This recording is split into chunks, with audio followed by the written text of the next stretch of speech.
Transcription number 525. Let's start. Mr. Deputy Chairman, sir, our railway system is the largest in Asia and the fourth biggest perhaps in the whole world, employing about 20 lakhs of people.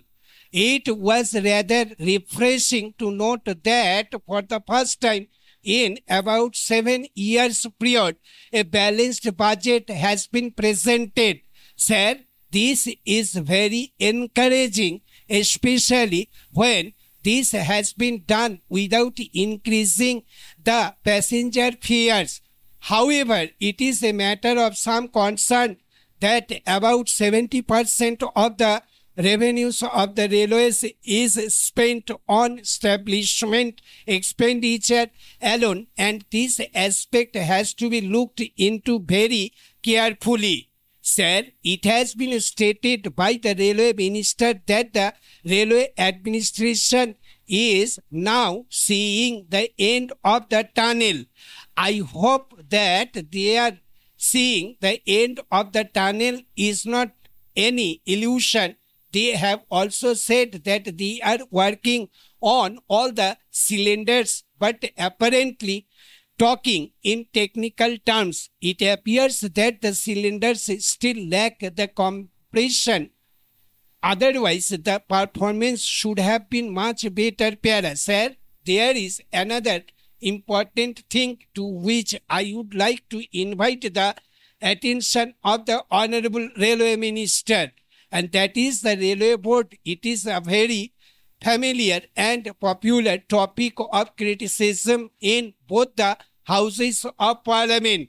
Well, sir, it is high time that the minister and the government had a second look at it and took a view on whether the Railway Board has served its utility or still it is required to serve the railways and the country. Sir, this utility has to be established, and only then the Railway Board is to be allowed to continue. Otherwise, we will have to agree that it is only a white elephant. Sir, let us hope that these encouraging financial results will continue to be encouraging till the end of the year.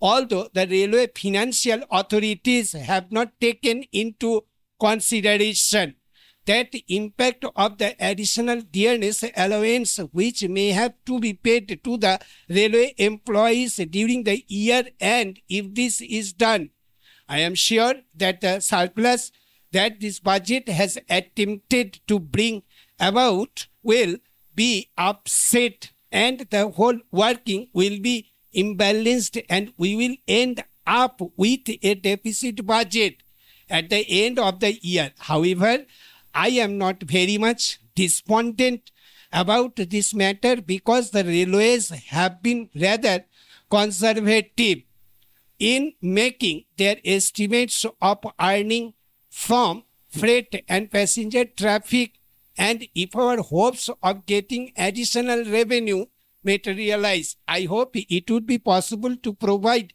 adequate cushion for the payment of the increased dearness allowance which may be given to the railway employees in due course. Sir, for improving the image and the working results of the railways, they will have to work very hard. It is too early to expect that the budget will not have any inflationary impact at all.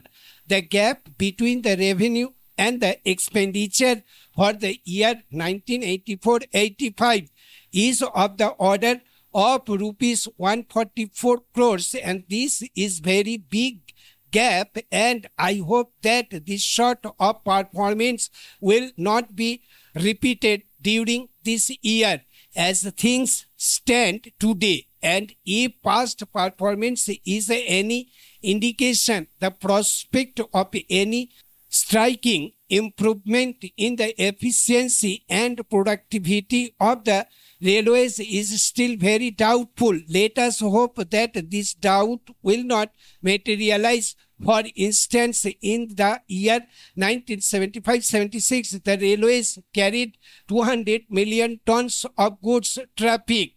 But in the year 1985-86, it is estimated that only about 190 million tons of freight traffic will be carried. As against this decline in the amount of traffic carried, the employees increased from about 14 lakhs to 20 lakhs during this period, with the wage bill rising from rupees 350 crores to rupees 600 crores.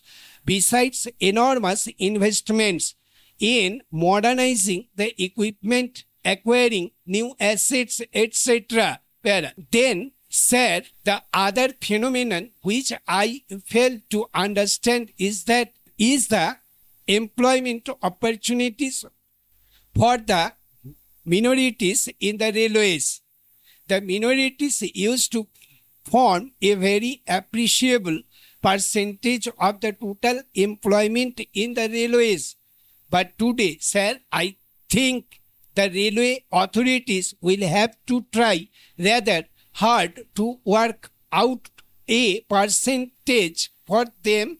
No doubt, sir, the Honorable Minister of State for Railways carries a lot of weight in the railway administration, but this weight is not at all balanced by a decrease in the employment opportunities for the minority communities.